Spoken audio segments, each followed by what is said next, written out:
is hot. Hot Mike. Ah.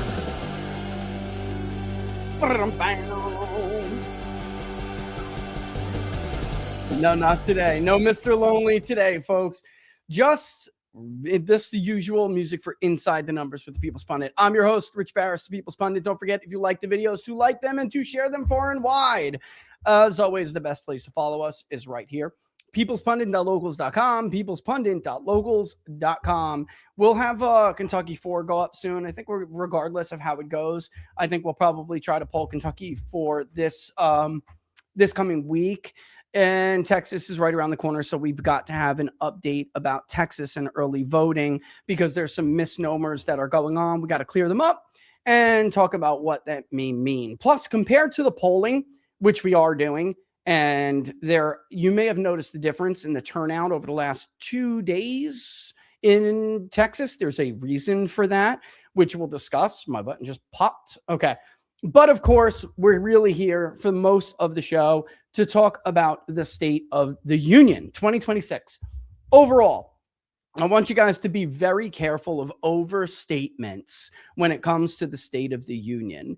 All right. Of course, the president going into an election year can use the State of the Union or any speech like this of this magnitude to pivot and to start to launch their messaging going into the election year or the election cycle. All right. A couple of things about the State of the Union that every year I have to remind people because it seems like people forget. Number one, the State of the Union is all about optics. Of course, the policy does matter, but voters aren't listening for like detailed or intricate policy proposals or even victory laps on policy. This is about optics, okay? And you can sell your policy message and your overall message a lot better if you get the optics right. Last night, the optics were 100% on for Donald Trump, okay? Number one, he delivered the speech, and I'll get into some of the reasons why I think that. And this is why you didn't hear me going on and on Twitter. I think a lot of people would probably be surprised my analysis of the speech, but he didn't give a typical Trump speech. He gave a typical Trump 1.0 speech. He just delivered it with a more statesman-like demeanor, a statesman, an elder statesman-like demeanor. It was more how he said it than what he said. There was only one time throughout the entire speech where you saw that textbook crash Trump that people don't like. And guess what? He used it masterfully. He led into the moment with the USA Olympic hockey team, which was just amazing. And if we have time, I'll share that clip. But I just think, it's going to be kind of clip heavy. I already see like 6 up in the queue, and I don't want to spend the whole damn show just playing clips.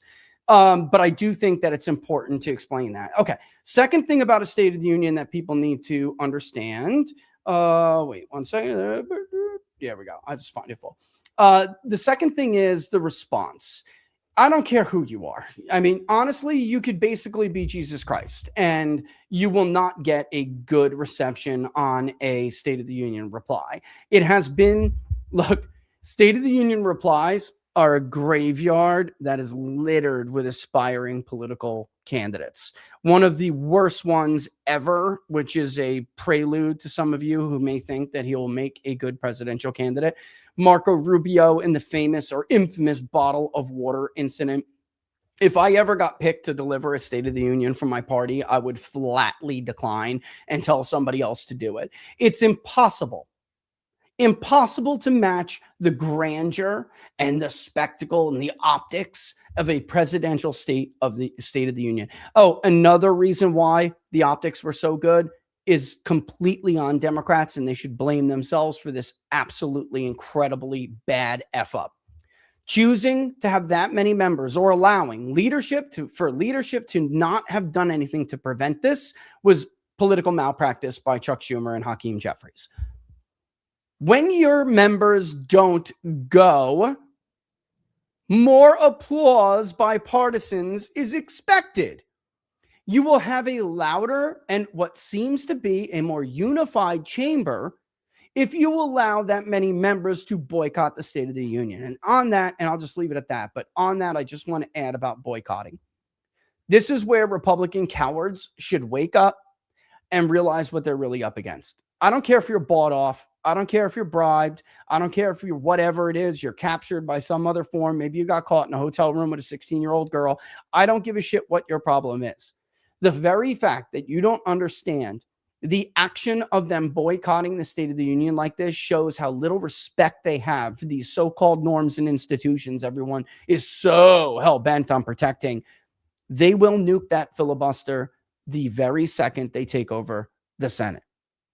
For any of our institutions, they have no respect for the office of the presidency itself, which by extension means they have no respect for the voters in the United States. Period. End of story. That's why they told tall tales about Donald Trump and Vladimir Putin stealing the election. They never believed it.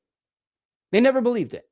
It's a lie. They have no respect for the voter, because the office of the presidency is the one and only office in the country that is directly chosen by the people in the executive branch. It is your extension, the sovereign voters' extension.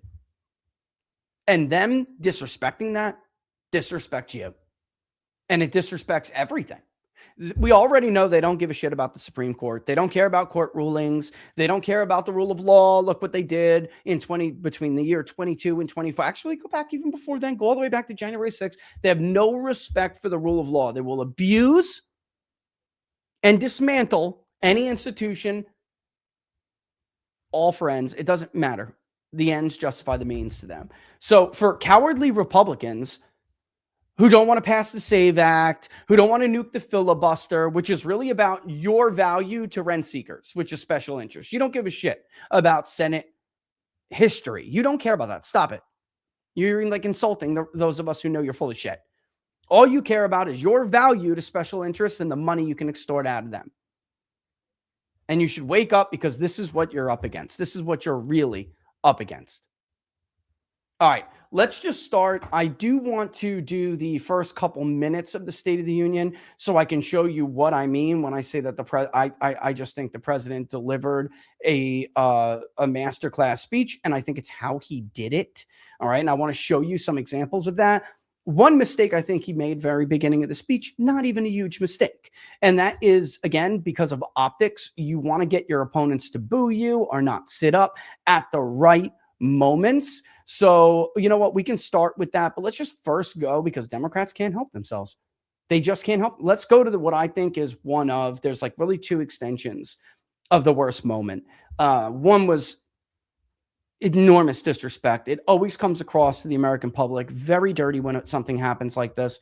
But I think Trump baited them with this. Speaking of baiting, don't ever think you know what's in the president's speech. I intentionally let a bunch of you look stupid yesterday because I know Donald Trump does that. He leaks fake transcripts for a State of the Union. You go out there and you say, oh, Trump's going to say this, and you may like it or you may dislike it. And then he doesn't. And one of the things that he did change last minute, which made a bunch of people look stupid, was his statement on corporate taxes. Thank you, Mr. President, for listening. Nobody cares about corporate taxes. I'm glad they were persuaded by that and chose to say something better, which is, we don't care about corporations. They're doing just fine. This was a very populist message outside of a few things. Now, after I get done with all these clips, I'm going to make the case that speeches don't overstate their importance. They can be used effectively to put you in the right direction. But ultimately, actions speak louder than words. You're not going to win or lose a midterm because of a State of the Union. All right? So be careful with people overstating the importance of things. All right, let's get to the worst moment. Let's just start there. And if we have time, I'll back up and I'll go through systemically. I was going to go through it systemically up until the point of the men's Olympic hockey team, USA hockey team. But I don't think we're going to have time to do that because there's other things. I want to talk about Texas too and the voting and what I'm seeing in the polling. All right, let's start here. Worst moment, hands down. Agree with this statement, then stand up and show your support. The first duty of the American government is to protect American citizens, not illegal aliens.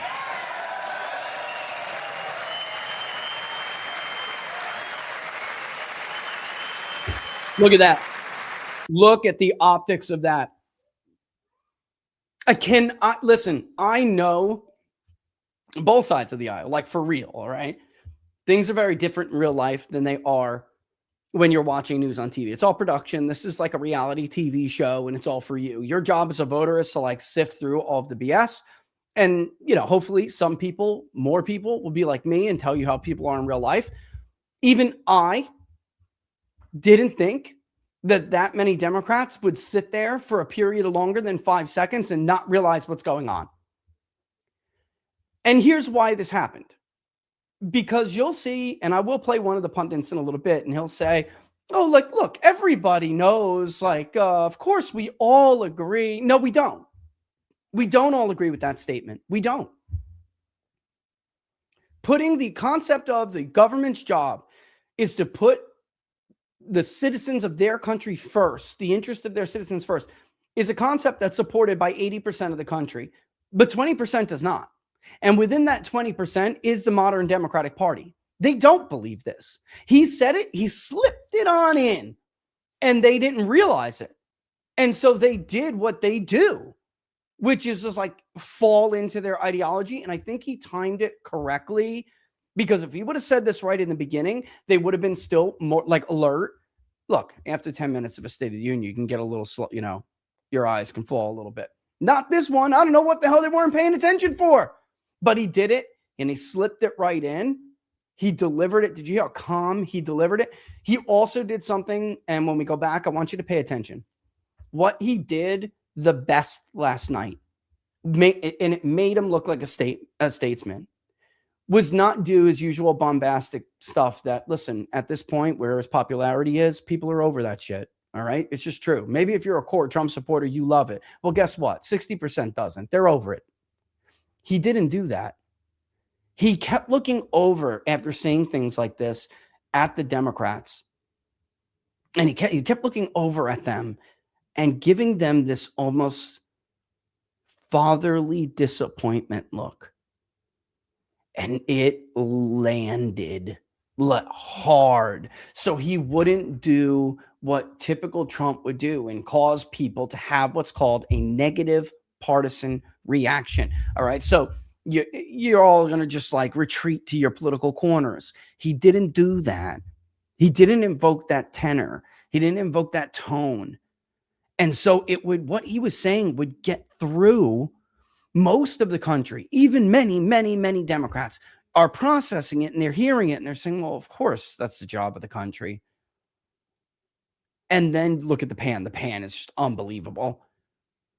But if he would have done it with the typical crass kind of attitude that we know Donald Trump for having, especially on like the stump in a rally or something, it causes people to instantly retreat into their political selves. He did it in a way where, let's be real, he got a bunch of people to agree with what he was saying first, and then having to realize afterward that that is actually not where their position is. Or maybe not their position, but their party's position. It was smart. This was the correct way to deliver a State of the Union. This is, honestly, I think I just got to say this. This is probably one of Trump's best speeches, like his State of the Union speeches. I would have changed a few things. Like, no one's going to do anything perfect. The only reason why I don't give it an A+ is because the best moment of the night, which was a Republican moment, a pro-Republican moment, the best moment of the night wasn't dealing with the most critical issue that voters will vote on. So if you're going to have the most memorable moment of the night be on like an issue that's ranked number 5 right now, it can't be an A+. You can't objectively say A+. An A+ would have been getting them to disagree that we have to bring the cost of housing down, right? Or we need to bring the cost of goods down. That would have been it. There's another moment where he just decimates. I got that. All right. Let me leave that because I do have that clip. And I think he dealt a blow to Democrats on that issue. But let's finish this and we'll come back to it. Incredibly bad optics for Democrats right here. Again, State of the Unions are all about optics. Look at his face. He knows it too. He's like, I got you, bitches. See? You see what I'm saying? You see what I'm saying? Here it is. That's masterful. Masterful. Masterful. Masterful. That was perfect. Perfect.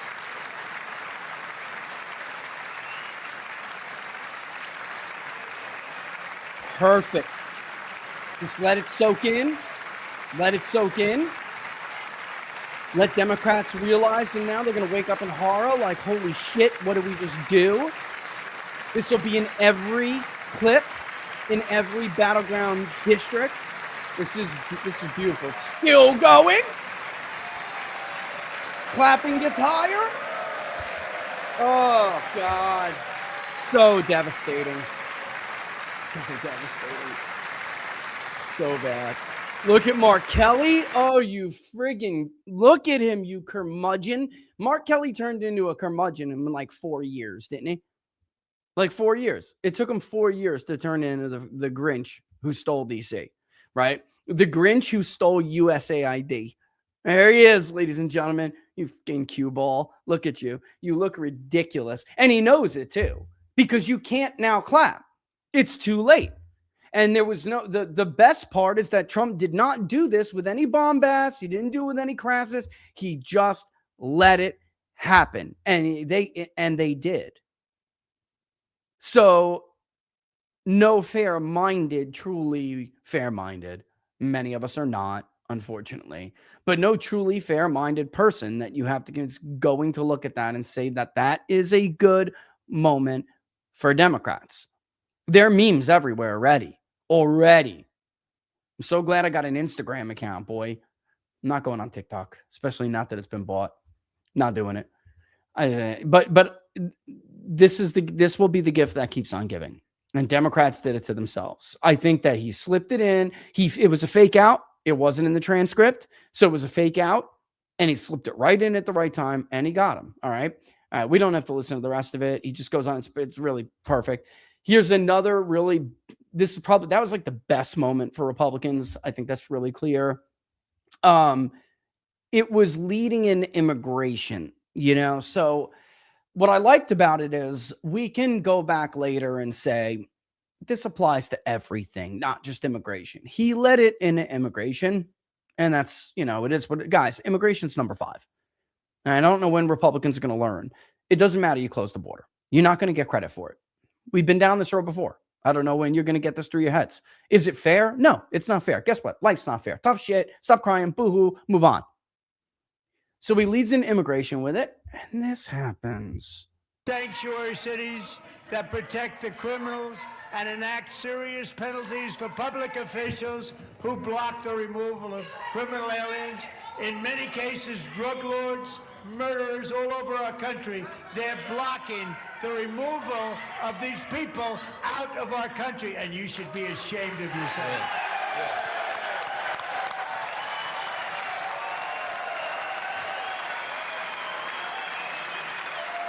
Look at JD. He's like, thank you, dumb ladies. Thank you, stupid women. Thank you. Yeah, that's JD looking over like, thank you, stupid women. Thank you.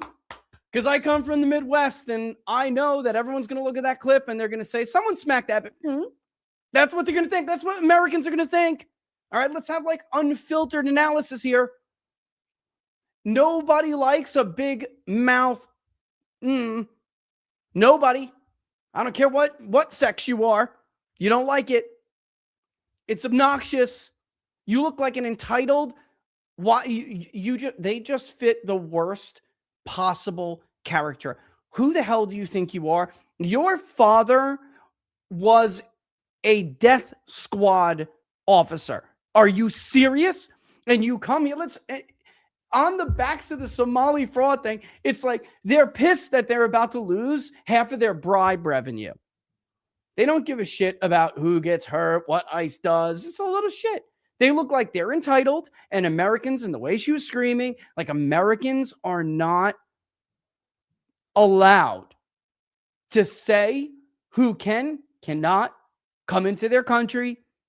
And when someone who they were generous enough to allow to come in exploits it on their back, you just couldn't act it better, man. This is so good. So good. I think Democrats couldn't control them if they wanted to. They couldn't control Al Green, who, if we do have time to go over that clip, he gets up pretty early and he leaves. With his little makeshift sign about blacks being whatever. I mean, it's just ridiculous. It looks bad. It just looks so. But they can't control Green. I don't think they can control Tlaib or Ilhan Omar either. I don't think Hakeem Jeffries has a bit of control over his members. If he did, I mean, Schumer's not an idiot. If they did, they would not have let that many sit out. They would be like, no, we need you there to boo. This has to be like optics has to be a thing. We cannot allow the chamber to look like he has almost universal support. Like Schumer's not that dumb. He's not stupid. Very, very, very bad moment. Backing up to the initial clip on this, however, okay, this was a CNN panel reacting to it. And I think their faces tell it all. All right. I think the part of the speech that's probably going to live on for most Republicans is when he asked the Congress, stand up if you think your duty is first to American citizens before illegal aliens. Republicans stood up. It gave him his most sustained applause for the night. I suspect, man, you're going to see this in a lot of campaign ads that Democrats wouldn't stand up. What did you all think of the showmanship of that, or of sort of the spectacle of trying to get Democrats to stand up for that? Well, I think the point, that and it may have gotten a little muddled, but, in the showmanship, but I think his point is valid.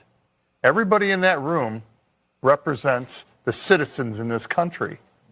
And are you doing your job? He should, the governor asked, is Trump doing his job? Trump asked, are all of you doing your job? Okay, that is a view that's shared, again, by 80% of the public. It is the job of the American government, or should be the job of the American government, no matter what policy they're dealing with or what issue they're dealing with, to put the interests and needs of American citizens first. I mean, shouldn't be controversial. It's a little bit, I think, alarming, and this better sink in because it's real, that roughly 2 in 10 Americans don't believe that. We have a bunch of global citizen freaks in this country who are like, come on, if I'm insulting you, I really don't care. You're stupid if you think you're a global citizen. You're stupid.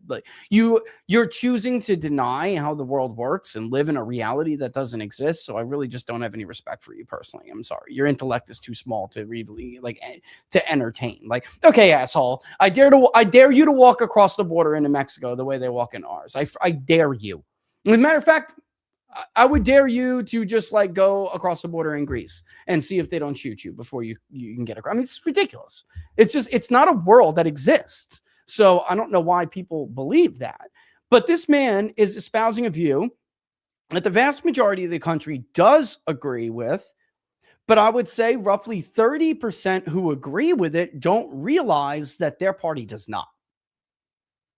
Their party as a platform does not. Now, one could argue the same with Republicans because of how their actions, let alone their words. But at least there's a part of the Republican Party that does believe it. And that part of the party is trying to reform the rest of the party, right? We can honestly say that's at least true. Whereas the Democratic Party is represented by those 2 women. That's not a fringe view anymore. Contrary to how many Harry Enton videos would be cherry picked on X, though that is a mainstream view in the Democratic Party. The party is, in fact, enriched by a system that relies on scams like we saw in Minnesota. And by the way, there was a great expose in Pennsylvania about the staffing agencies, these Democratic staffing agencies for immigrants that completely circumvent the IRS. They don't pay any taxes. The idea that this party's platform is based on the principle that American citizens and their needs and their interests should be put first is total bullshit. I don't even know how someone could argue it anymore. And I guarantee you, within 5 to 10 years, Democrats will just stop pretending. And some of them already are. And they just openly argue citizen of the world kind of nonsense. Well, why don't we get the citizens of the world to pay for your shit then? Why do American citizens have to pay for it? Anyway, what a terrible, terrible moment. I disagree with Scott. He said, I think the moment that'll live on for Republicans. No, Scott. That'll live on. That moment will live on for more than just Republicans. All right. I mean, that very well may be your way back into so many of those independents that you guys have lost. All right. But again, at the end of the day, you have to take actions that back up your words alone, or your claims to stand up for, the principle that, the government should put American citizens and their needs first. Everyone's done with the days of talking, performative politics. That era's over. You actually have to put up or shut up, bro. So whether or not you can exploit it is entirely on your party, Scott. You need to get a hold of you need to get your corrupt members in line. All right. And you need to tell them that if they don't wait for their interest group, if they don't tell their interest groups to wait for the shit that they want, they may not be getting anything they want for a very long time. All right. Next clip is actually something I want to disagree with somebody on. So I'm not going to go to X and say it. I think more to the point of what I'm saying about how this was a different Trump and how he delivered stuff. I disagree with the take that this clip is a bad moment for Trump. I think this guy is totally off his rocker. But then again, I conduct real focus groups, not fake focus groups. And I conduct real interviews with voters, not fake interviews like he does. So maybe that's the difference here. But Donald Trump's demeanor difference, if he would have come out with like the bombast and did it, then maybe Frank Luntz would be right. But because of how he did do it, he is not going to be seen as mocking the concept of affordability. He threw it back in Democrats' faces. This was a good moment for Trump. Okay. And again, this is the number one issue. There is some criticism that I think is valid that he did not spend enough time on it. I think that's valid. And that's probably one of the part of the reason why he's not getting an A+. If you want an A+, you have to make your moment about the number one issue that matters to people, and will matter going into November. All right, but I think this Trump took all of those moments when he was like building up credibility, guys. I mean, what I'm trying to convey here with those, not condescending, not combative, but like this fatherly disappointment. He was building up his credibility with the audience, with these optics, and then he used that credibility, because you have to build it in order to convince people, right? He used the credibility that he built throughout the speech to take it to Democrats on cost of living, on the affordability. And Frank Luntz's analysis was that Trump was mocking affordability here. You listen and you tell me on any planet you can come to that conclusion. This was a massive improvement for Donald Trump in this issue. Now, the same people in this chamber who voted for those disasters suddenly used the word affordability, a word they just used it. Somebody gave it to them, knowing full well that they caused and created the increased prices that all of our citizens had to endure. You caused that problem. Okay, let me just pause right there, because it's that enough is enough to completely discount what Frank was saying. He didn't mocking the word is saying affordability. That's a hoax. That's a Democratic hoax. That's mocking affordability. This was not that Trump. That was empathy.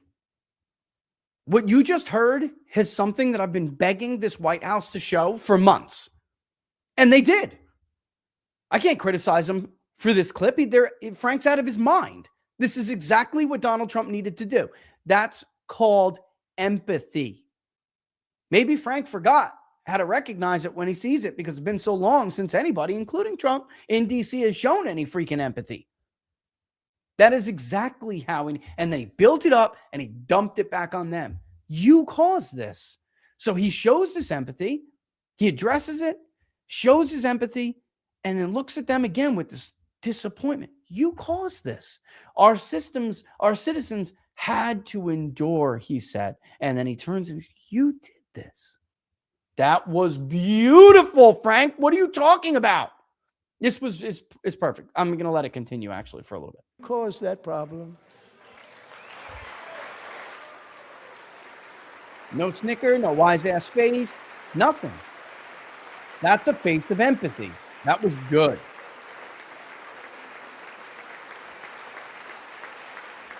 They knew their statements were a lie. They knew it. They knew their statements were a dirty, rotten lie. Their policies created the high prices. Our policies are rapidly ending them. We are doing really well. Those True. I mean, look, not the really well thing. I would have left that out if I'm nitpicking. Their policies caused it. Our policies are fixing it. That's true. Whether you think it happened fast enough or not, he's going to bring it up in a second, which is beautiful. He needed to do this. I don't care that he cherry picked some period of time, which he did. But the fact of the matter is, their policies absolutely did cause it. They put together a historic bill, historic spending bill that was a kickback to all their friends, called it the Inflation Reduction Act, when it had nothing to do with reducing inflation, had everything to do with green new scams and printing more money that we don't have, which increases inflation, increase the money supply, decrease the value. It's simple. And nobody says this. He just used his moment with 35 million voters to say that. And he did it in a way that wasn't an asshole. It was matter of the fact. Maybe you don't like it. It was very matter of fact, but it wasn't the crash Trump that you're used to exploiting. That is also ad ready. You did this. Their policies caused it. Our policies are fixing it. This was a good moment for Trump. Frank, interview some real people, bro, and then get back to me. prices are plummeting downward.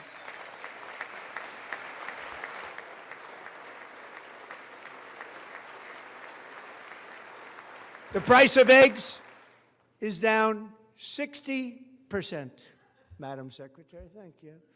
The cost of chicken, butter, fruit, hotels, automobiles, rent is lower today than when I took office by a lot. And even beef, which was very high, is starting to come down significantly. Just hold on a little while. We're getting it down. That was good. Just hold on a little while. We're getting it down. That's been something he's been missing. And I know I told him, Mark told, you can't just go out there and say everything's doing great. The golden age shit. Like you can take a bow and, take credit for things you have done, but you have to acknowledge that there's still work to be done. That's what Obama did. And he did it successfully. Blame Bush, say we're making progress, but we have a long way to go. Look, he did what I criticized him for not doing in his holiday speech to the nation. That everyone thought was great. I told you it wasn't. It wasn't received well. His numbers kept falling. I'm not saying his numbers are going to magically rebound now. He probably will get a bounce. We have seen State of the Union bounces before, and we'll find out. But how much and how sustainable it is really will depend on what they do moving forward, not what they say.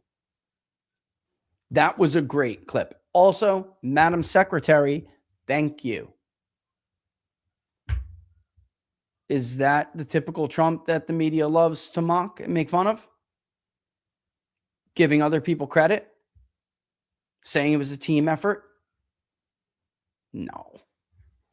That was something different. Eggs are down 62%. Madam Secretary, thank you. Good job. I hate to tell his haters, but this was good. This was really good. All right. All right. Moving on to time for me to take a bow. Yeah, that's right. Here we go. Comes to the corruption that is plundering, it's plundering America. There's been no more stunning example than Minnesota, where members of the Somali community have pillaged an estimated $19 billion from the American taxpayer. Oh, we have all the information. And in actuality, the number is much higher than that. And California, Massachusetts, Maine, and many other states are even worse. This is the kind of corruption that shreds the fabric of a nation, and we are working on it like you wouldn't believe. So tonight, although started 4 months ago, I am officially announcing the war on fraud to be led by our great Vice President J.D. Vance.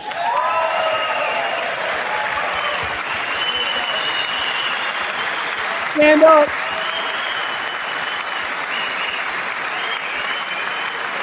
What a good idea. What do you think, Laura? The hell of an idea, isn't it? He'll get it done. All right. And if we're able- listen, you want to make, of course, this is a no-brainer. Everybody hates fraud. Let Ilhan Omar be an idiot and scream about, oh, how unfair we're treating the Somalis in Minnesota. They stole all this money. Aren't they entitled to it? This is all over the country. It's a major problem, and it hits two issues. Because, of course, the other one's accountability. One major, I'm going to use the F word. One major failure during the Trump administration in the first year has been the lack of accountability. Whether you agree or not, doesn't matter. This is said in every single poll we have conducted in the last 6 months. Where's the accountability? Where's the accountability? Where's the accountability? Where's the accountability? Mm-hmm. They want this to stop. They want people to pay. They're paying every day at the gas pump, at the grocery store, every day. They've been, even though things are getting better. It is outrageous that we can't even put a bunch of pieces of shit in jail like this. It's unbelievable.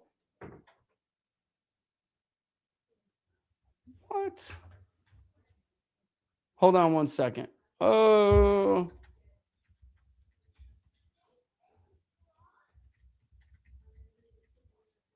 Anyway, yeah, so, okay, I'm sorry. I just wanted to respond to that. Little note handed to me.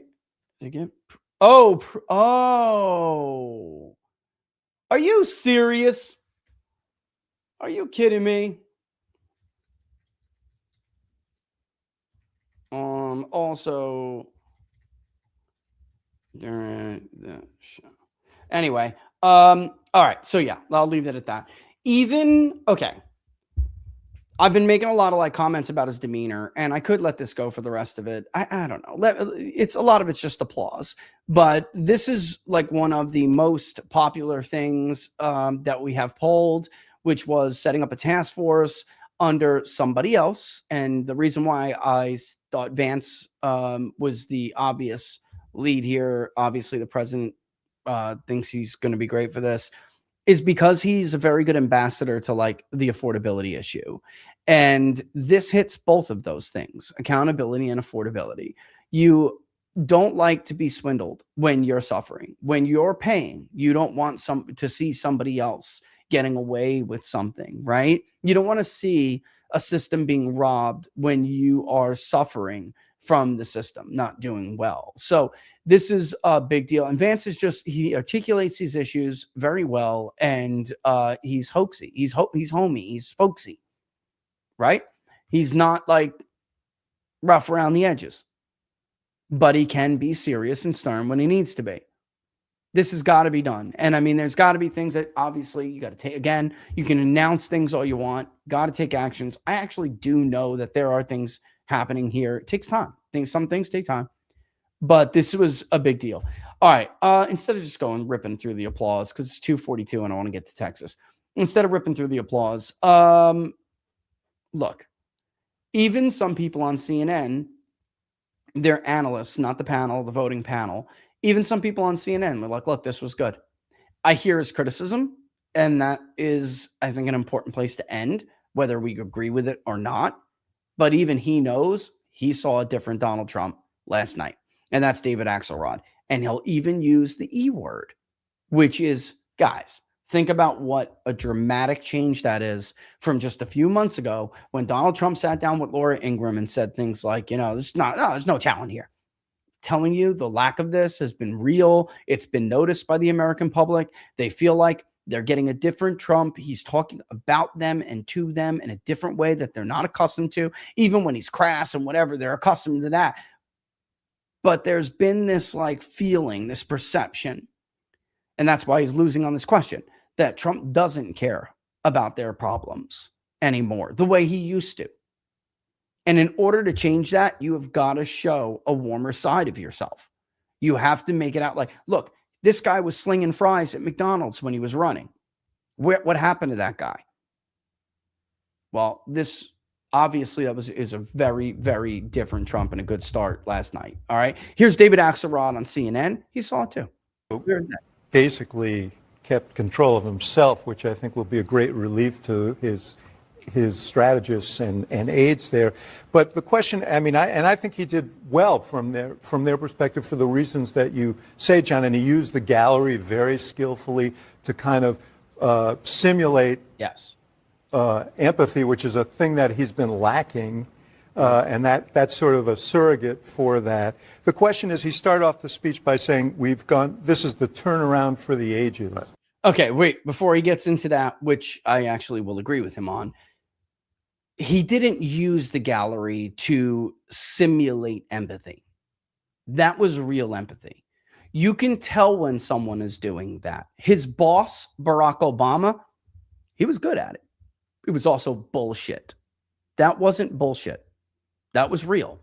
And that's the difference. And the Democrats have always struggled to to acknowledge it. I think let themselves admit it, that when Trump is at his best, he can't be matched when it comes to authenticity and empathy. When he's got it, when he's showing it, he's unmatched. Guys, I've seen it myself. I actually tell you the first time, but there's 2 times early on when Trump was running for president, the first time, when I think are really, really good examples. I've told one story before. I'm not sure I told the other one, but I'm getting older now. I don't know that I can do this anymore the way I used to, but we'll see. In 2028, we'll see how exciting it is. But some of the coolest parts about this job is when we're in early nomination season and we're running through the early states, the early primary states, and they're small. So it's very personal and intimate. So you'll get to see candidates in a light you will not get to see them in if they win that nomination and go on to run in a general election. You'll lose touch with that guy or that girl. All right. And early in the cycle, before the Iowa caucus, even, Donald Trump visited New Hampshire. And this was when he was running the first time. And he went to Manchester, which was smart because back then he was actually winning the moderate Republican vote. He was the front runner in New Hampshire, which, if you guys remember, you either win Iowa or you win New Hampshire. And most of the time, winning New Hampshire is better because you'll go and pivot to South Carolina, which, contrary to popular opinion, is more moderate than Iowa. And it's closer in many ways to the electorate in New Hampshire, or it was back then. And he went to Manchester to win and gather up those moderate votes. And he had a very different message, which is not the typical Republican message. And Chris Christie was running, trying to do the same message, but it differed because Trump didn't want, like other Republicans, to cut certain things in order to balance a budget, or right? The typical Republican talking points. We got to somehow cut taxes for our rich friends, but then also cut spending on services, right? Or contracts we made with the American voter on Social Security and on Medicare and all of this. And Trump was talking with police officers, and actually, he went to the firehouse. And then police officers who also really, really wanted to see him were all jumping in the cruisers and like, oh, Trump's down at the firehouse. So all the reporters are going down. And Trump is at the firehouse shaking hands and shooting the shit with firefighters, and the police are jumping out of their cars, talking about how shitty it is to be a cop in this day and age, and how, they're worried about the government even being able to, they're worried about debt. And they're worried about their pensions and their retirement and look, it was something else. It was just something else to watch him because, of course, Trump's never served in the armed services. He's never, of course, been a police officer or firefighter or anything like that. He's never put on a uniform like that. And yet he had this tremendous appreciation and empathy toward these guys. And I mean, you really just had to see it to understand. But I'm telling you, I've seen it. So I know it's real when he has it. I've seen Barack Obama try to muster this level of authenticity. I think at one time Obama probably did really want to make a difference. I do. You know, he was an idealistic young man, but he's also a very malleable, right? A very malleable man. And so he quickly lost any semblance of himself, you know, of caring about the little guy very, very quickly. And then the second one was in South Carolina when the primary rolled around. South Carolina, he had won the New Hampshire primary, and he just stopped to talk to these liberal women about healthcare when it was supposed to be a veteran event. And it was remarkable. And these women, like, were, especially one who was a rabid liberal, was on there, you know, was like hating on herself for, again, now I have to vote for this son of a bitch. That's like what he's, that, you know, it was this remarkable turnaround. And unless you've seen it, though, with your own eyes, you wouldn't know. And like, it comes across to people, and Democrats have had a hard time accepting this, that when Trump is doing that, they see it as authentic because Americans have really good bullshit meters, and it's rare.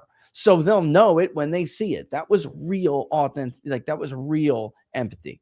All right. And you have Axelrod saying he did a good job with the chamber in you know, like trying to basically create this like fake empathy, because that's what Axelrod is used to, not because Axelrod is even instinctively thinking Trump's faking it.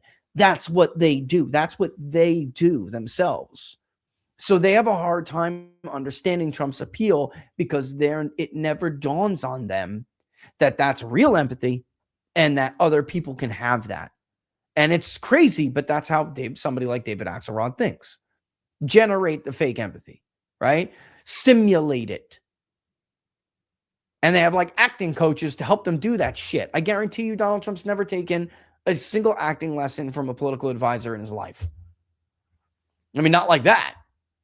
And I'm sure he has people tell him, and I know he, you know, has people tell him, you know, what better way to say something or deliver it. But they're not teaching him how to simulate empathy. That was so, again, 10 years later, and David Axelrod, as smart as he is, and he is a smart guy, still doesn't see the difference. It's kind of funny. That's, of course, why he ends up the Wednesday after when Trump's running, like, what the happened?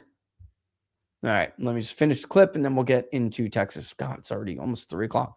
And as you know, because you're traveling around the country, people don't think the direction is right. And I don't think this cured that. So we'll see. But I don't think a lot of the people who needed to be persuaded probably were watching this speech. He also. All right, let me just end it there. And I look, that part, that much, I do agree with. One of my very small, like, you know, changes I would have told or, you know, would have suggested, and it doesn't matter, he wouldn't have listened anyway, right? I mean, let's be real, Mr. President, you were saying that regardless. You can't go out and take and like tell people it's the golden age. It's not. Right? Are things getting better? Sure. But here's one of the major issues in narratives that, you know, major narrative issues that the Trump administration has been combating, and saying things like what David Axelrod just said and pointed out is true. It doesn't help. Their major problem has been on the economy, especially, that there was, and I do think it was an unfair expectation. There was this expectation, unfair, admitted, that electing Donald Trump would return the country to pre-COVID Donald Trump economy, and that he would do it like that. He would just snap his fingers, and that would be it. And it is unfair because I think that it's naive. People don't realize the structural damage that was done during COVID, during how we proceeded even after Donald Trump lost the election and the new administration came in. We did a lot of damage to the supply lines in this country. We did a lot of damage to inventories in this country. We did a lot of damage to production in this country. And we're still evolving as an economy. And more is still, unfortunately, you know, there's outsourcing. There'll be outsourcing to AI soon. So they didn't manage the expectations well at all. And now this is something that they've had to come to grips with. Going out there and saying and the country was really shitty under Joe Biden, and now we're doing great, isn't going to help that. The right message is, you guys effed everything up. Look over to the Democrats, or over there, actually, if you're Trump, you're looking over there. You guys effed everything up. But don't worry, we've made so many gains, and we're on the right track. We're on the right track. There's more to go. We're on the right. And Trump did do it. He did when he said, hold on a little while longer. That is literally what he should say every time. It's not perfect, but just hold on a little while longer. Mr. President, you just got to be that captain of the sea, of that ship. That the ship. It's rocking. It's rocking. It's rocking. People are sick. They're throwing up. They don't want to hear "stop puking, pussy." They want a guy to come over and hold their head and say, hang tough a little while longer. All right. A good job. It's a very good job by the president. All right. Okay. Again, now you need to do, because Axelrod's criticism there is right. It is correct. Now you need to act. And now you need to do and not just say. All right. Let's go to VoteHub. Let me just update it. Make sure there's a couple of things I've been seeing on Twitter that's like ridiculous. I got to set that straight before we even get into the analysis of it. But it does look like our data, some of which you guys know I've shared, is correct. What's going on in Texas right now. There's a couple caveats that I think need to be said. First of all, there's been online about this disclaimer from VoteHub because everyone's using VoteHub to track the data. I don't need to.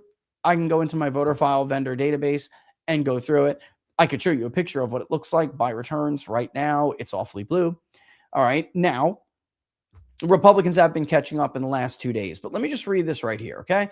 Information. The state's absentee file is currently behind county reports.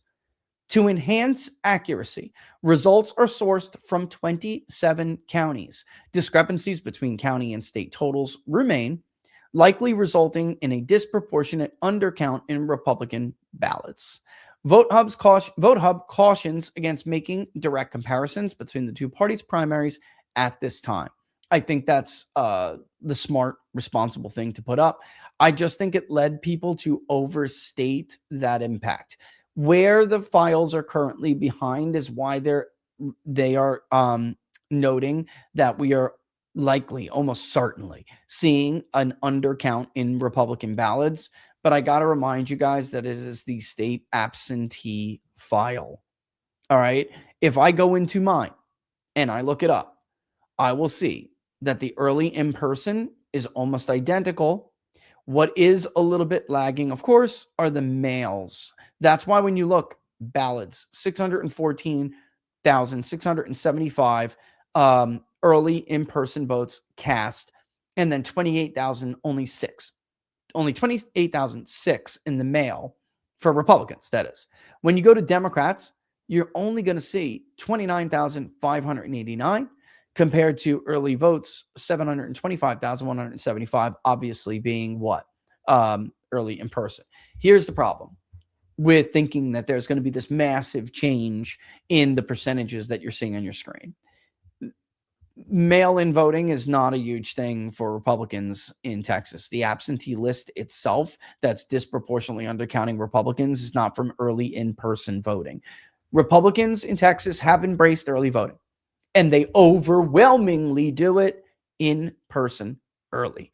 So I just don't want people to think when a lot of like rural counties that currently are really behind on the absentee, I don't want you to think that that's going to suddenly result in like this cascading effect of Republican votes that haven't been counted yet.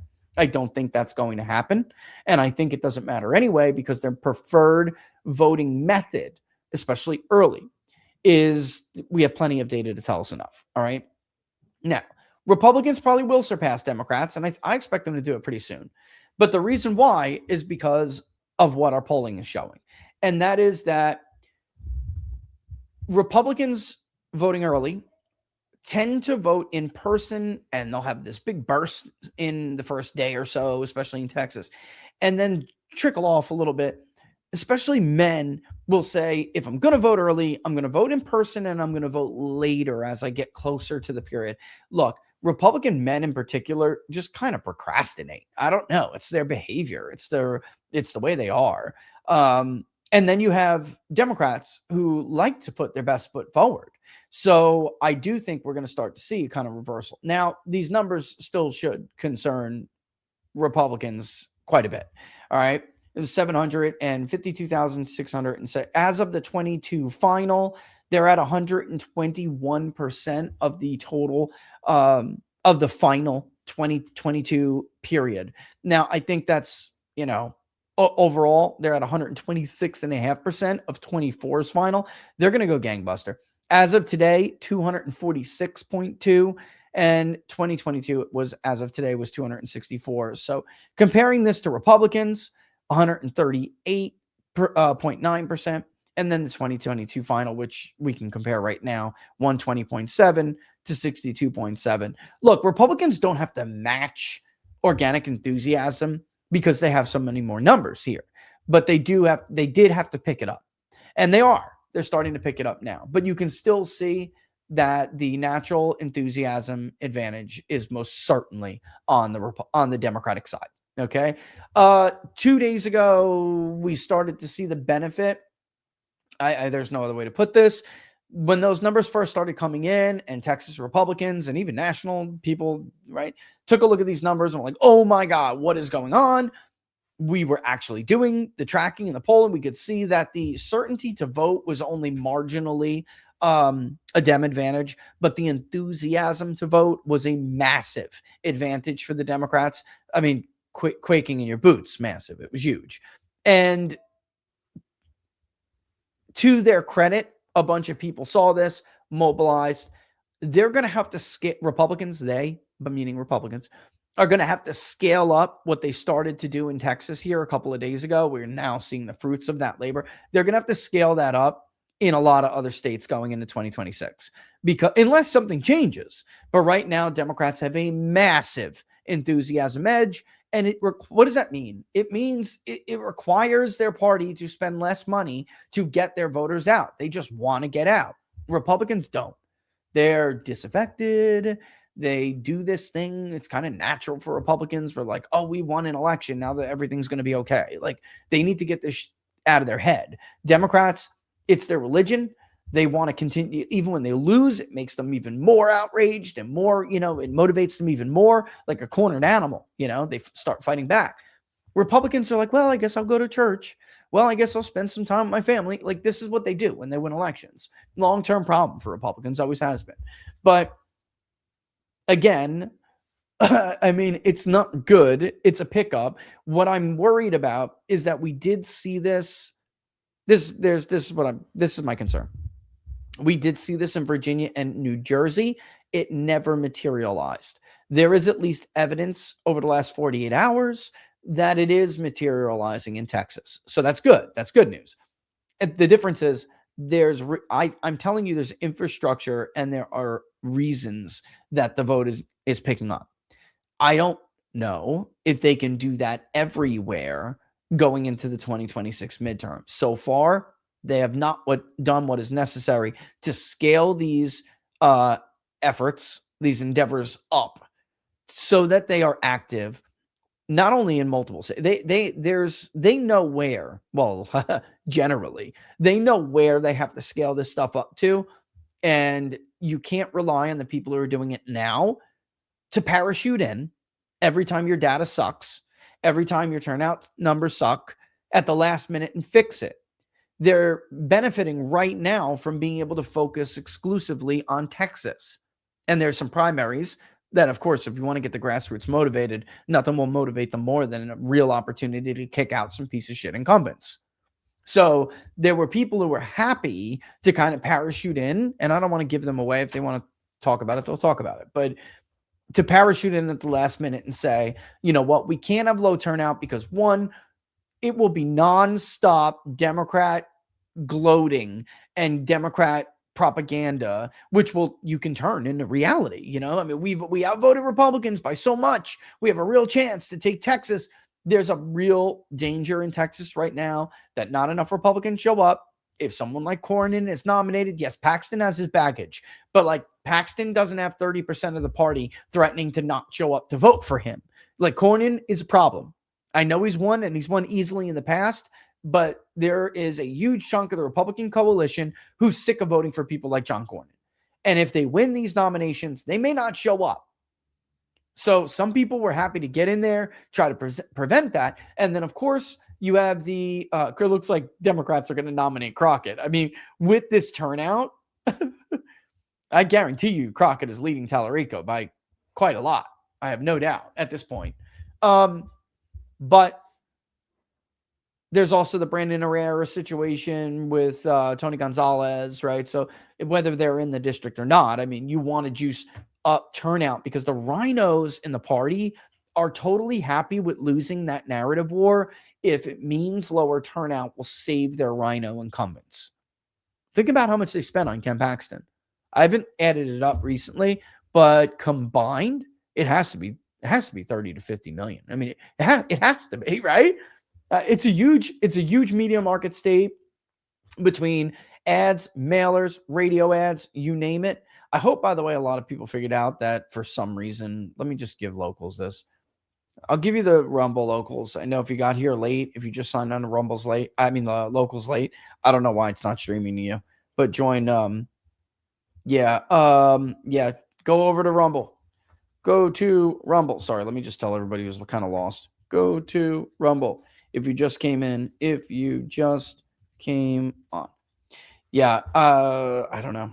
It threw it. Believe me, it's right. I checked the key like 3 times. It was local. Something misfired. All right, but there it is.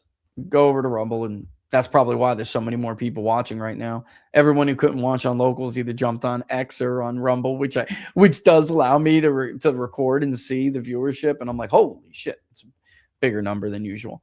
All right, so yeah, we'll see what happens when these numbers are updated, but I did just want to warn you guys that don't expect this huge surge because we will see for Republicans when the absentee ballot list is updated, because of course we will also see the Democrats vote disproportionately by that method. All right. It's not a good, I mean, we'll see what it is in the final. I mean, Texas, not a good sign. They need to do better than this. Couple mixed bags with special elections yesterday. There was actually one race where Republicans overperformed, which was interesting. And then there were a bunch where they underperformed. So overall, on average, with Pennsylvania especially, there was an underperformance by Republicans again last night. So overall, on average. So they have to wake up. They have got to wake up. Sometimes you can, like I said, use the State of the Union speech to a speech isn't going to fix it alone. It's not going to win a midterm alone. It's not going to change the trajectory alone, but it can be used to do that. All right. It can be used to do it. We'll see. Actions again speak louder than words, and they're going to have to put those actions together. All right. Somebody had asked me about the thing in Texas about the most important voting issues in Texas. I think I did tweet it, didn't I? Let me just make sure I did. I did, but I'll show it to you again. I'll pop it on the screen right now just in case. Actually, let me put it out there. There we go.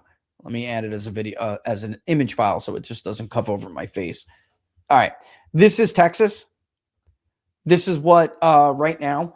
And by the way, want to say Democrats did say self-report that they were going to vote a lot in person early, which they are.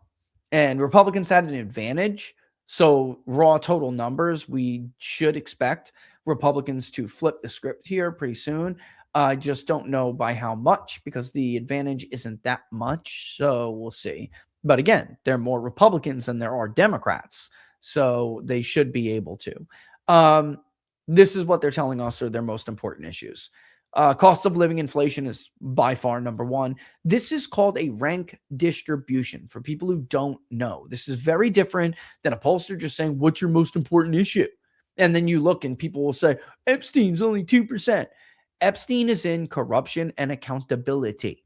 We do a rank distribution because it gives you a much deeper understanding of not just one. Voters don't vote on one. Very few voters cast a vote based on one issue.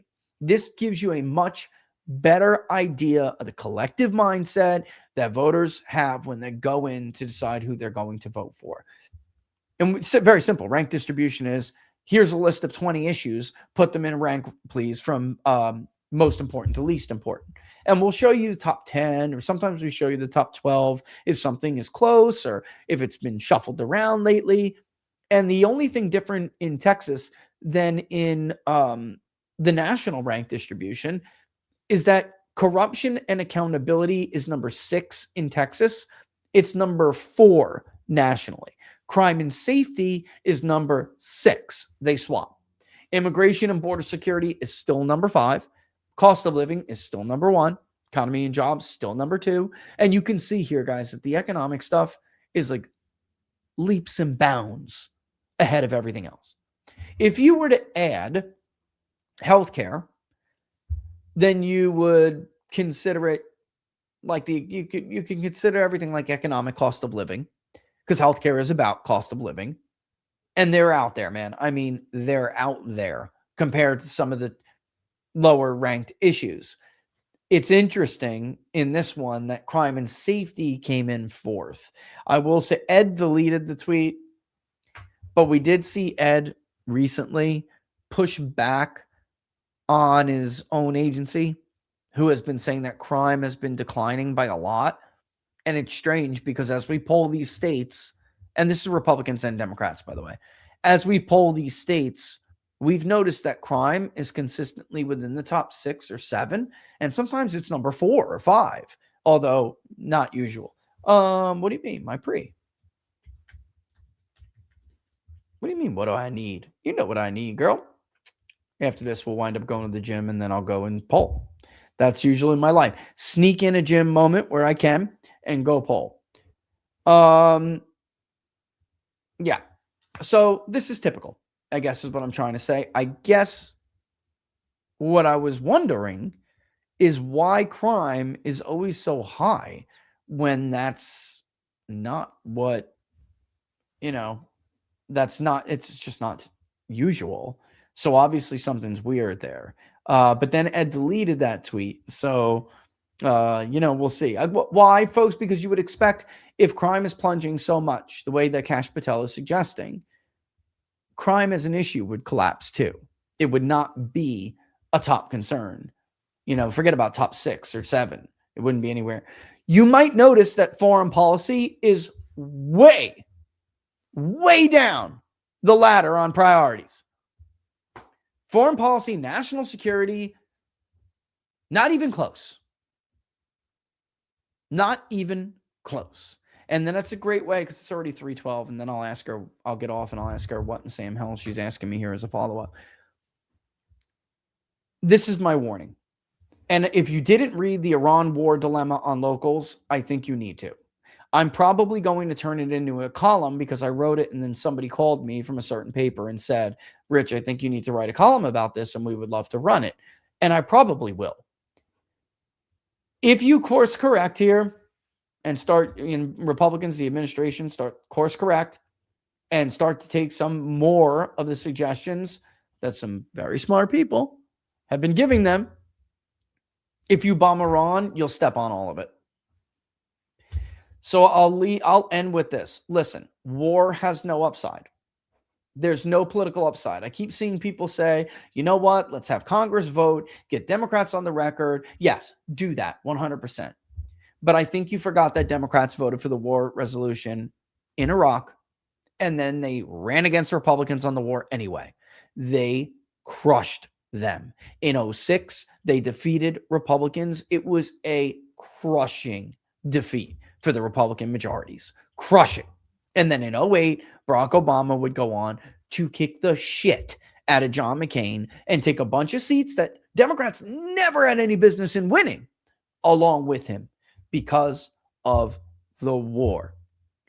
It doesn't matter if the war goes well. There's no upside.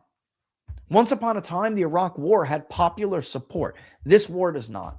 This war is oppose 70%, support about 22%, and the rest unsure. And we'll have a new poll on that very soon.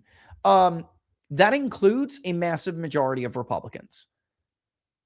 How you can try, or how you even think you can try, to turn this into upside politically, if everything was to go right,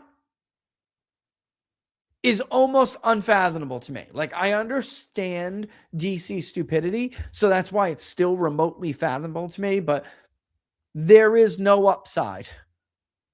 The best you could hope for is basically a net wash. The risk involved is unbelievable, and you risk more disaffection because you're going to have a bunch of voters who are already mad, and I'm going to read this to you to give you a better idea what I mean, just hunkering in and getting more pissed. That's all you risk here. There's literally no upside. Well, what about people who supported Rich? And okay, guys, do I really have to tell you that Mark Levin and Laura Loomer don't represent the Republican Party? I'm talking about the broad consensus of the Republican Party. They don't. God bless them. They don't. They represent a fraction of a very small wing in the coalition. There are, again, I'm not going to have the proxy fight between like Tucker and Mark Levin. I'm not getting into that. And by the way, it's not even a proxy fight between like Tucker and Mark Levin, because according to the data, which the administration has seen, nobody even really knows who that guy is. So much of his coalition is young, or was, that we asked these Trump voters, like, identify who you know. And shockingly, more people than I expected say they know people like Candace Owens. But they like Joe Rogan. They love Charlie. And I think, I don't know how you could say you dislike him now, unless you're just rotten, And no, I don't mean that. Like, you can have your own opinion, guys. I'm just saying, like, we're posthumously polling somebody's favorability. People are always loved more when they're gone. And then there's Tucker. He's number 3. And nobody else gets majority favorable support. Nobody. And tons of them are young, so it's not like a boomer coalition anymore. So people are like, who's that? Because he has a Fox News show on a Sunday, they don't know who he is. Doesn't mean they know who he is. And in fact, if you go and look at the ratings, like 10 to 20,000 of the 18 to 39 demographic tune in to Life, Liberty, and Levin. They have no idea. They don't know who he is. It's just a fact. It's just reality. So, I mean, I hate to break it to people, but you can't win alone with boomers. Like, you just can't. So you need to be concerned about how these people are going to react if you do something like this. And let me just make sure I'm not showing anybody's personal information or anything of mine. No, I'm not. If you haven't gotten a chance, locals, I know you have, but if you guys haven't gotten a chance, you should definitely go and check out the Iran war dilemma, which I'm just going to read real quick, and I'm going to make it into an article with data and everything to back up what I'm saying. I'm even going to include some transcripts from some voters and where they're from, what their demographic profiles are, and you'll see what I mean. Okay. Somebody on Twitter had said, and it was something we had talked about. I think it was in response to me, but once upon a time, presidents and the party warmongers would have to, and often they lied, shocker, I know, they would have to make the case to the American public about why it is they were going to take a military action. Like, this was the president's primary role in something like this. They was like the salesman in chief. George Herbert Walker Bush chose to tell the country erroneously with fictional actors from the Saudi royal family that the Kuwaitis Saddam Hussein and the Iraqis were throwing babies out of incubators, right? So we heard like nonsense like this to outrage us for months and months and months, until he drove support for military action way, way high. And to give you guys something to compare, Grenada had the support of 82% of the public at one point. The Gulf War had the support of almost 80% of the public at one point. The Iraq War had the support of 3/4 of the public at one point. So these efforts worked. These efforts to sell military action worked. On the flip side, The war in Iran, a war with Iran, is opposed by that many people, or 70% actually, a little over. Right, so it's totally backward. But at least they knew back in the day that they had to do this. And somebody had quote tweeted it and said, they've got to make the case with this kind of, political risk. And that's where I decided, you know what, I'm going to answer this. I'm going to give a little bit lengthier of an answer to. And then I copied it and I put it onto Locals. And again, somebody saw it and they were like, you got to elaborate on this because this is 100% true. Because of how this has been handled, which is to say, the war, just so I'm explaining what I mean by that, guys, the war drums, the propaganda has been beating on without a case being made, despite overwhelming opposition, just like without making a case, more like they were just ignoring the fact everybody opposes. Weird. All right. Because of how this has been handled, and that's what I mean by this has been handled. Despite strong objections from the public, no matter what case the president now makes, quote, Israel wants us to, unquote, is all Americans are going to hear if he proceeds. And I know this, you can go and look at it on X. People flipped their shit over this. Look, the Israel First, Greater Israel Project bot network is legit. It's extreme. It's the most well-funded social media propaganda grift going on right now.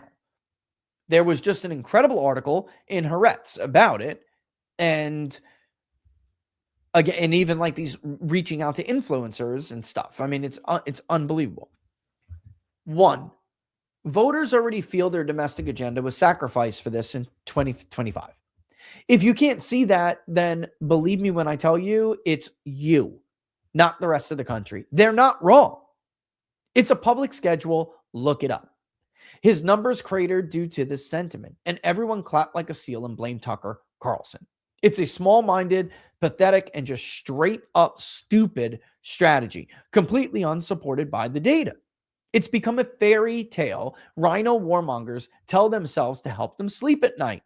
2, voters rightfully do not believe Iran is an imminent threat to the U.S. because they're not. Americans are not stupid. For months, they have made clear their unwillingness to believe the war propaganda this time, and they no longer trust the hollow warnings of a guy everyone can plainly see on their social media has been lying to Americans about these threats for 30 years. You can't buy every platform, and even if you could, and I'm referring to the buying of TikTok. Yes, Trump allowed interests of Israel, people who have interest, Israeli interests, to purchase TikTok, to purge it of any anti-Israel sentiment. I will never forgive myself for taking a phone call and explaining to them why public sentiment has cratered for Israel. I had no idea that was going to be their reaction. Why? Oh my God, because that's a Democrat reaction. Censorship? Nobody cared when TikTok was being manipulated. The Chinese were manipulating TikTok to exploit absentee ballots in favor of Joe Biden, which, by the way, stay tuned. You will hear more about. I'm sick of hearing about fucking Venezuela and Maduro. That is ridiculous. It was the Chinese.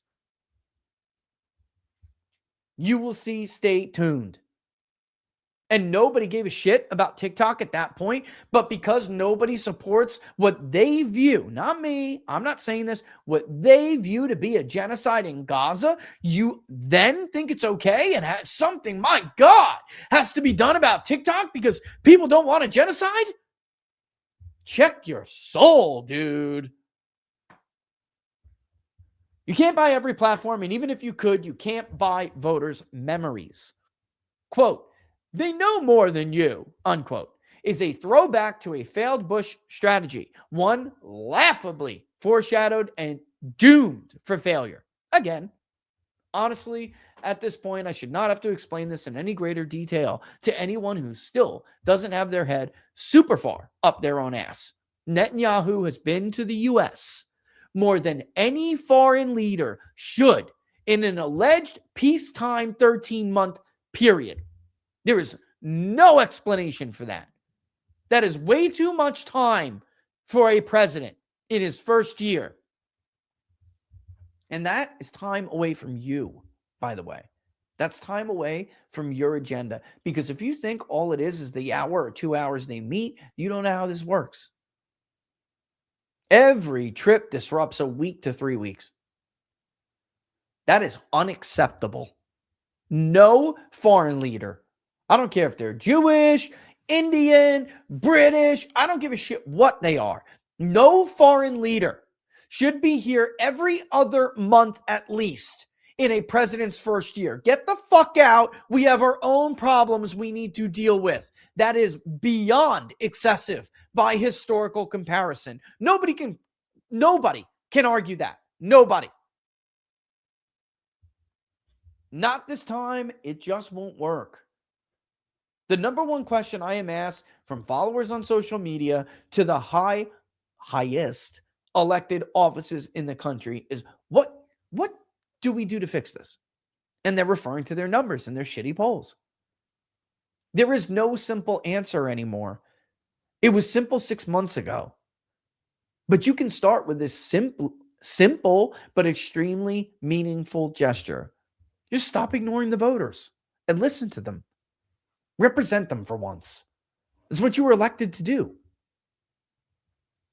Start there. It's easy. They don't want the war. Why? What else are they prioritizing? Represent them for once. You might be a hero. All right, it's 3:25. Time to get my eat on before I go to the gym. I've been trying to eat before the gym, so then you burn it off, right? I mean, that's a smart thing. Then you have a shake after the gym, blah, blah, blah, right? All right. Don't forget, if you like the videos, to like them and to share them far and wide. Like them on Rumble, like them on YouTube, like them on Locals, like them on Twitter, like them everywhere. And on Getter, thank you as always. The audience has been growing. Thank you. We see you too. But of course, the best place to follow us as always is on Locals. peoplespundit.locals.com, peoplespundit.locals.com, where you can check out all the polling stuff, and you'll see little hands over there that says support our polls if you want to. Like I said, we'll put up Kentucky. I'll try to do it today. It's Wednesday. I probably should do it today. Maybe I'll do it while I'm eating. Put up Kentucky, try to get it whatever we can. We're not going to fund it. I guarantee it. Not unless some angel from heaven's like, boop, funded. I'll take it. I just don't think it'll happen. I think it's much more likely it's coming out of my own pockets. But I want to pull this race, and I want to pull it soon. I think it's one of the most important races in the country. I really wanted to pull Gonzalez for Herrera too, but we probably can't do both. And that would be awesome because at least that would be a final poll. I just think there's probably more interest in Kentucky. When I put that up on X the other day where I said, tell us what primary races you're interested in, it was overwhelming. Kentucky won, and overwhelmingly. A lot of other races for sure. Florida got a lot of interest too. I don't think Fishback has a chance. I could be wrong, but a lot of people online are super gung-ho for Fishback. Byron Donalds is going to bury him with money. It's Florida. They're all, the primary electorate's going to be much older, much, much older. So, all right. What else? What am I missing here? My day, just my weekly reminder that make sure that if you have a reoccurring contribution to the Public Polling Project, it's reoccurring in the right campaign. Should be first quarter 2026 polls. Okay. And if just sign in, do me a favor, sign in and check if you've made one contribution, sign in. You can reset your password if you need to super easily. You just use the email that you made the contribution with, and make sure you're not selected reoccurring. You may not even know $5 is coming out every month. Go check, make sure. All right. If you want it, great. Make sure it's in the right campaign. If you don't, and by campaign, I mean, that's what we call them, quarter one, quarter two. It's not for a campaign, just so nobody misunderstands. But you very well may not want it, and then you have to cancel it. All right. So we don't want you to be contributing to something you don't want to contribute to. All right. All right. Other than that, I think that's it. I think, like I said, I would definitely give Donald Trump, just so everybody knows, I give Donald Trump an A on the State of the Union. And I do give Democrats still a C minus. And I'm going to say, why do I give her like a C minus? It's incredibly difficult to be the opposing party, but I don't think they deserve a D or an F because they didn't do anything that's going to demotivate their extremely motivated base right now. All right. If they would have botched it both ways, then you get a D, you get an F, an F. But I'd say C minus because I think they still projected the image of the voter that they are getting and that they want to get out.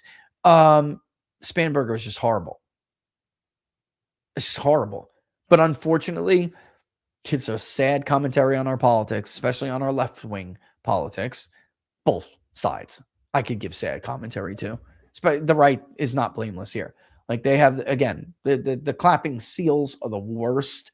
Like they're just rooting like Thelma Louise style, like hold my hand, Thelma, and they're just going off the cliff like a bunch of idiots, and they're grifting a bunch of people who are hoping for good news. But on the left, sadly, it's a very small bar that you need to meet. Like that's who they want to vote. A Spanberger looks like their voting base, sounds like their voting base, may sound asinine and ridiculous to some of us, but that's what they need. That's what they want. So they didn't do anything to like hurt themselves with their own base, but they did something very bad with the movable member of the public. And those clips, well, we don't put citizens first. They could be used to motivate their opponent's base and their opponent's independent leaning cohort that have been,